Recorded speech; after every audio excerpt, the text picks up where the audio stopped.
quick question. How many dead projects do you have?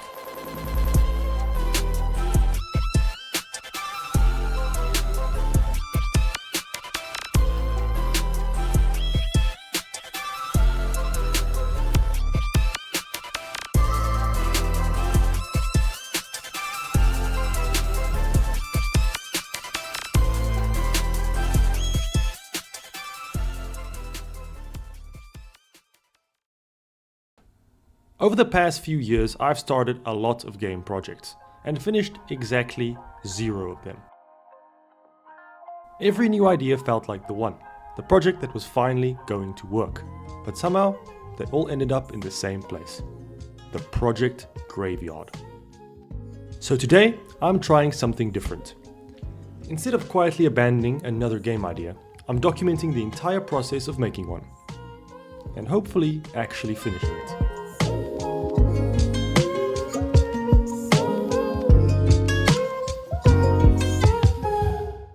So, without further ado, I present to you Grimgale. So what exactly is Grimgale? At its core, it's a round-based survival game set in a strange alien swamp. The player must survive waves of enemies and collect 3 keys to unlock the next area. It's a pretty simple concept right now, and that's intentional. One thing I've always struggled with while making games is getting the vibe right. I'd usually have a cool gameplay idea, but making everything feel visually consistent would completely fall apart. So this time I decided to start there. And oh boy, it was a journey. After modeling the first few assets, including the player character and an early map concept, I jumped straight into Godot using some placeholder materials just to see how everything felt. And that's when I hit my first roadblock. The map just didn't work. It felt empty, way too big, and it didn't communicate the swampy atmosphere I was going for. Instead of a damp, mysterious swamp, I had basically created a giant muddy hole. So I started iterating. And by iterating, I mean building a new version, testing it, hating it, and then deleting the entire thing. I did this around 5 times. Let me tell you, this was the first moment of many where I wanted to eject my computer straight into the trash can. But eventually something clicked. And I finally landed on a map layout that actually felt good. So I present to you the swamplands of Grimgale. Once the map layout was working, it was finally time to add some actual gameplay. Next on the ever-growing to-do list were the player mechanics. From the start, I knew I wanted the combat to be a weird hybrid between a hack and slash and a zombie survival shooter. So I quickly threw together some scripts for a character controller, a crossbow, and a sword. But of course, you can't test combat without something to fight. So I created this little guy. This is the Skulker, the first enemy players will encounter during their journey through the Alien Swamps. And once I had enemies walking around the map, I quickly realized something important. The gameplay was kind of boring. The player didn't really have many ways to interact with the enemies besides slashing and shooting them. So I decided to add a kick mechanic. Now the player could stun enemies and create space when things got too chaotic. It also made landing shots with the crossbow way easier, since I wanted enemies to be pretty difficult to hit while they're sprinting around the map. And just like that, we had the beginning of a gameplay loop. Fight enemies, collect keys, don't die. With the gameplay working, it was time to go back and tackle those vibes I mentioned earlier. The swamps still felt pretty empty, so I started adding foliage. Trees, grass, and a new shader to make the trees kind of pulsate, to give it that alien feel. But something still felt off. The world looked like it just ended at the edges of the map, like everything existed in a giant empty void. So I added fog, cloud layers, and some wind particles to make the environment feel a little more alive. Then, after throwing in a few background props, I had finally something I was actually proud of. At this point, about 2 months of work had gone into this project, and honestly, I was feeling pretty good about it. You know what? Maybe this is it. This project is the one. You know, I really believe this time it will be different. This one won't fail.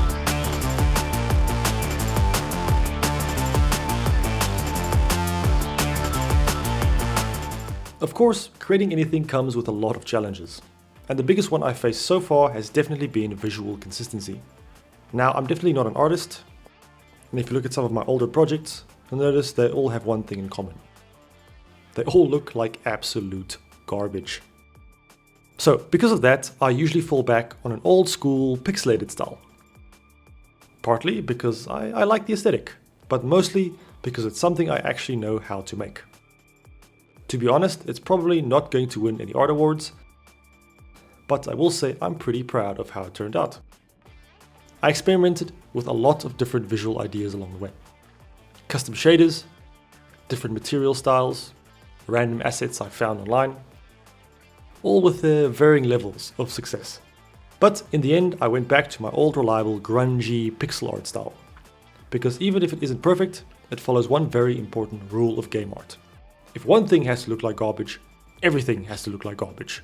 That's not a real rule, I just made that up to make myself feel better. And surprisingly, this actually came with a huge advantage. It saves me a ton of time making textures. Because instead of spending hours painting textures by hand, I developed this very scientific workflow. It goes like this. I take a few pictures of literally anything. I put them in some photo editor. I personally like to use GIMP. Then I crop the images down to 64 by 64 pixels, add a few effects like dithering, mirroring, some color adjustments, and boom, instant texture. Is it professional? Absolutely not. But it works. And honestly, I'd love to see what people think about it. At this point, I've spent so much time staring at these textures that I genuinely don't know if they look good, or if I've just completely gaslit myself into believing that they do. So, if you have any thoughts, please feel free to drop them in the comments. Over the last month of this development phase, I also added a bunch of smaller systems to make the game feel more complete. Things like particle effects, resource pickups for ammo and health, a system that allows me to fully customize the enemy wave spawns, some basic UI, and a lot of general cleanup. I also started experimenting with the stamina system. The idea is to add a bit more risk to combat. You can't just swing your sword and jump around endlessly anymore. You actually have to manage your stamina carefully. And while testing the stamina system, I also made the swamp water a lot more dangerous. Now it slows the player down and deals damage over time. Meanwhile, enemies can move through it without any problem. This forces the player to think about positioning and movement around the map. But after implementing this, I realized something. The map was never actually designed with that in mind. So suddenly the player could get stuck on an island with no safe way to move around. And instead of redesigning the entire map again, I decided to add a dash ability. Because, why not? Now the player can dash between islands without touching the poisonous swamp water. It also gives the player a way to dodge enemy attacks. And since dashing consumes a large chunk of stamina, it ties nicely back into the stamina system as well. So, if I had to summarize the first few months of development, it's been a roller coaster of terrible ideas, a few good ones, and a whole lot of overthinking. But somehow, all of this combined has produced this weird little project you see here today. Honestly, I'm really excited to see where it goes. I already have some big plans for the game. Right now, I'm working on implementing sound design, which has been way more fun than I expected.